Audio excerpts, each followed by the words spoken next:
এই 163 বিঘা জমি পুরো 100 ফিট 120 ফিট ডিপ করে, মানে আপনার তাকালে ভয় লাগবে।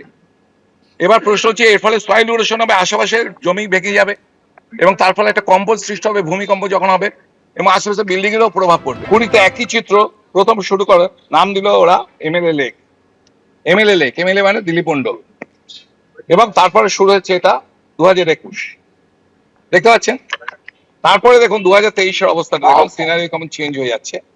দেখুন কত বড় মাটি কেটে নিয়েছে কতটা জায়গা। মেট্রো রেলের কারশেড যেখানে রয়েছে, সেই কারশেডের পেছনের জায়গা থেকে, এই হচ্ছে মেট্রো রেলের কারশেড, সেখান থেকে পুরো জমিটা পুরো কেটে ওরা বিক্রি করে দিয়েছে প্রায় হচ্ছে 163 বিঘা, এবং এর ফলে প্রায় 300 থেকে 300 কোটি টাকার উপরে এই মাটি বিক্রি হয়েছে। একদম বিজেপি নেতা অভিজিৎ দাসের বক্তব্য আপনারা শুনলেন যে 300 থেকে 300 কোটি টাকার বেশি মাটি বিক্রি করে দেওয়া হয়েছে, অর্থাৎ 300 কোটি টাকা মাটি চুরির অভিযোগ রয়েছে এই অভিষেক বন্দ্যোপাধ্যায়ের পিএ সুমিত রায়ের বিরুদ্ধে।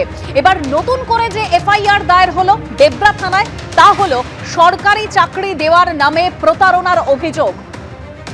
এই এফআইআর এ নাম রয়েছে প্রাক্তন তৃণমূল বিধায়ক সুজয় হাজরা সহ আরো একজনের। অভিষেক বন্দ্যোপাধ্যায়ের পিএর বিরুদ্ধে আমরা জানি যে আগেই লুকআউট সার্কুলার জারি করা হয়, গ্রেপ্তারি পরোয়ানা জারির পরেই লুকআউট নোটিশ জারি করা হয়েছিল।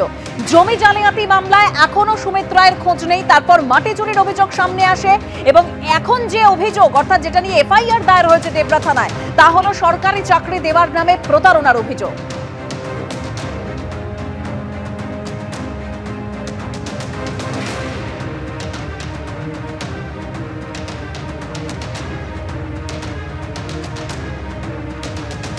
রাজ্য বিজেপির প্রধান মুখপাত্র দেবজিৎ সরকার এ নিয়ে কি বলেছেন শোনাবো। প্রশাসনিক ক্ষমতা হাতে নিয়ে বিভিন্ন সময় মানুষের উপরে অত্যাচার করা এবং সেই অত্যাচারের অভিযোগ যখন এসেছিল তখন ওই একই প্রশাসনিক ক্ষমতাকে হাতে নিয়ে তদন্তকে বিমুখগামী করা এবং অন্যভাবে রাজনৈতিক ক্ষমতা এবং প্রশাসনিক ক্ষমতার জেরে অভিযোগকারীদের উপর অত্যাচার করা, এগুলোর দিন শেষ। ভয় আউট, ভরসা ইন। এখন রাজ্য সরকার আছে, কোনো দলীয় সরকার নেই। যারা অন্যায় করেছেন সবার কাছে গিয়ে পুলিশ পৌঁছবে, বিচার ব্যবস্থা সবার জন্য একই হবে।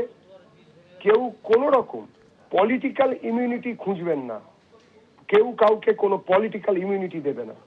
আইনের শাসন সবার জন্যই লাগু হবে। এবিপি আনন্দ, এগিয়ে থাকে, এগিয়ে রাখে।